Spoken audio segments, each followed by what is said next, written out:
Magandang araw sa inyo mga kaibigan. Ngayon ay magre-replace tayo ng headlight. Kasi itong dating headlight ng jeep natin ay luma na, mahina. Hindi masyadong makailaw kapag gabi. Yan. Yan, fade na yung kulay niya sa loob. Yan, mahina na. At magdadagdag na rin tayo ng paglight natin para mas lalong maliwanag yung ilaw natin sa gabi, para safe tayo kapag sa mga madidilim na lugar na dinadaanan natin, para kitang kita ang dinadaanan natin. Yan, bali ito yung nabili ko na ilaw para sa ating jeep, 7 inches round. Yan, 12 volt. Yan, bali itong headlight na to ay shield. Silyado to, kumbaga ay disposable, hindi napapalitan yung bumbilya. Bali buksan lang natin. Yan, dito siya oh, silyado. Yan, dito papasukin ng tubig. Yung dating headlight nito ay pinapasok ng tubig, hindi sa silyado, napapalitan siya ng bumbilya. Pero ito silyado, kapag nasira itatapon na lang, papalitan mo na lang ng bagong ganito. Tanggal lang natin to para palitan natin ng bago.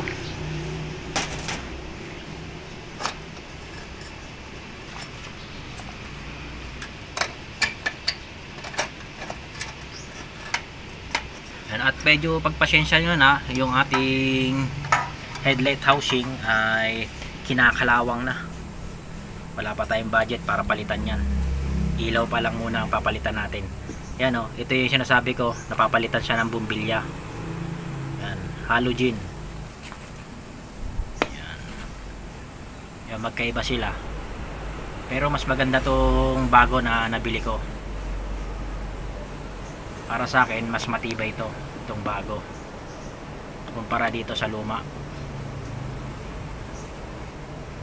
Yan, ngayon install na natin, ilagay natin itong rubber. At saktong-sakto naman to sa sakit niya.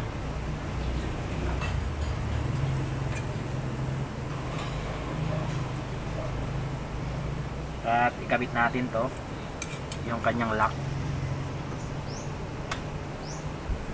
At ito nga pala mga kaibigan, yung rubber ng ring natin ay sira na. Yan. Wala tayong pamalit na ito, pero gagawa na lang natin ng paraan. Meron naman ako dito na nabili na molding. Yan, hindi ko na nagamit. Ay ilalagay na lang natin ito sa ano natin, sa ring ng headlight. Ito yung pamamalit natin sa rubber. Eksakto naman yan.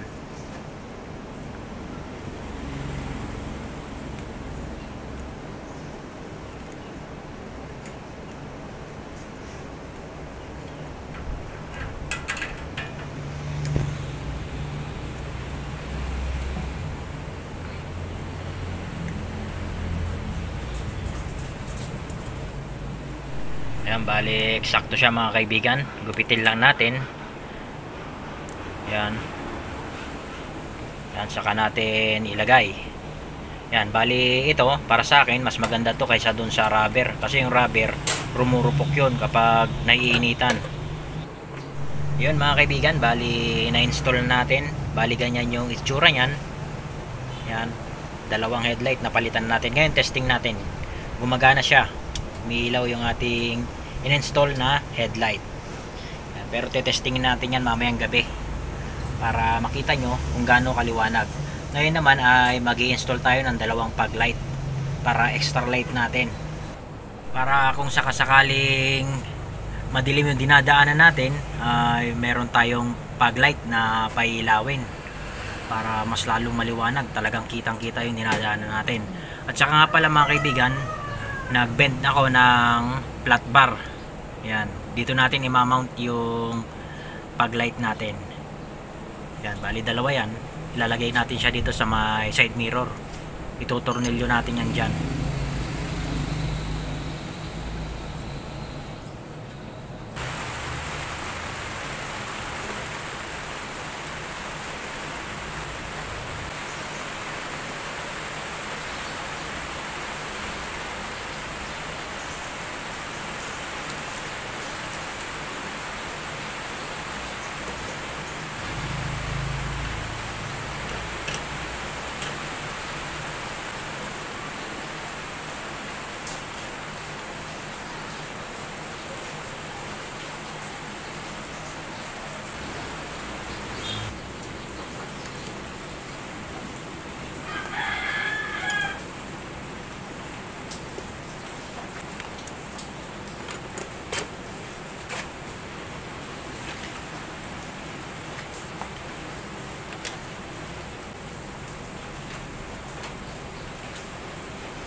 Yun mga kaibigan, bali okay na.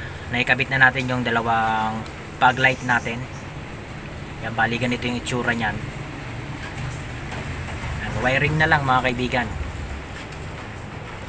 Bali ito nga pala mga kaibigan yung ating wiring diagram ng ating fog light. Yan, medyo pagpasensya nyo na sa drawing natin. Yan, bali ito yung ating fog light.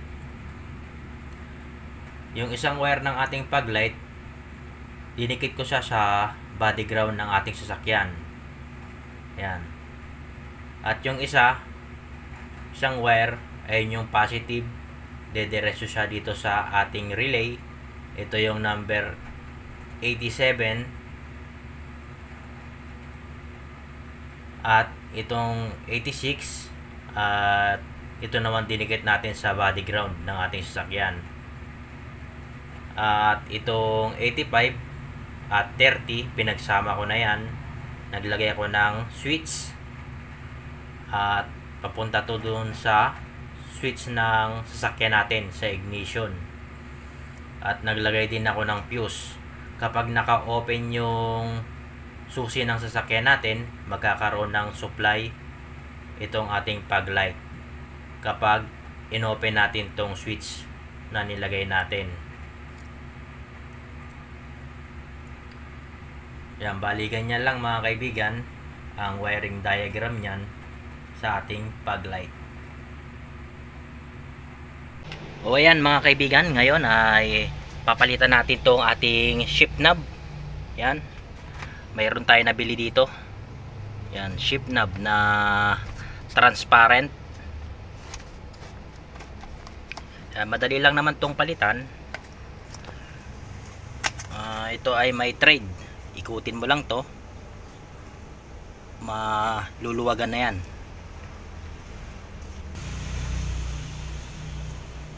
Yun, naalis na natin yung dati niyang shift knob. Ito yung nabili natin. Ito mga kaibigan ay meron tong ilaw. Yan, may kasama siyang yung charger.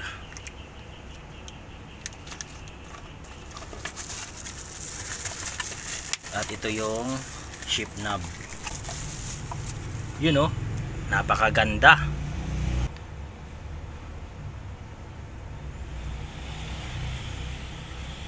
Yun, ayos. Yan, lalagay natin siya dito. Yun, napakaganda mga kaibigan. At tumaas pa yung ating cambio. Kanina, mababa lang hanggang dito. Ngayon, okay na. Yan o. Napaka-smooth ng i-cambio to. Kasi mataas na, hindi ka na mahirapan na umabot. Yan, ngayon, tetestingin natin kung gumagana yung ilaw niya. Bale yan, na ilagay ko na yung kanyang USB charger. Yan, nakakonect siya dito. Ngayon, i-switch natin yung susi. Yan o. Ayan yung ilaw niya. Yan, pa iba-iba ng kulay. Yan. Mas maganda to sa gabi. Yan o.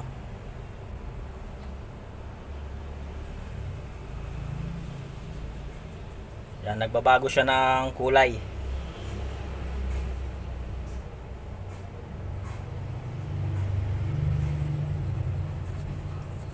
Yan, ito yung kasama niya, pang charger socket para yan dito sa cigarette. Ngayon mga kaibigan, madilim na ang paligid. Yan, ito na yung ating shift knob. Yan o.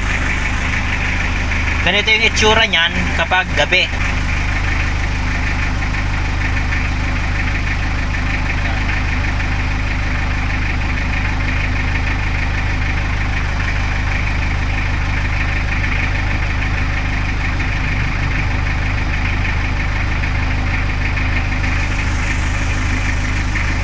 Yan, napakaganda niyan tignan.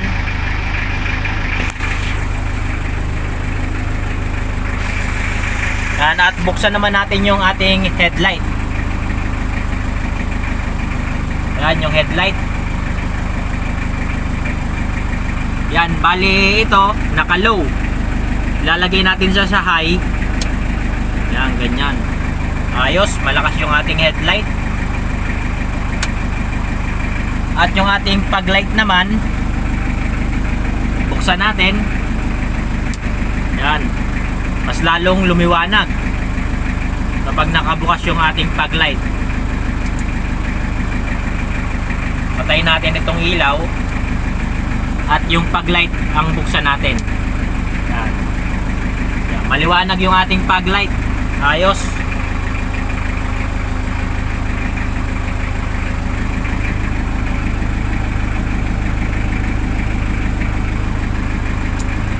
Yan, ayos na ayos mga kaibigan.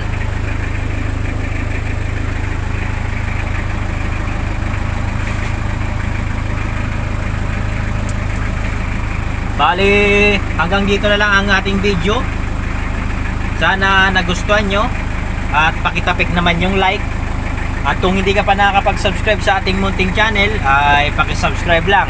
At pakiclick na rin ng bell icon para lagi kang updated kapag may mga bago tayong video na i-upload. Hanggang sa muli, God bless and ride safe!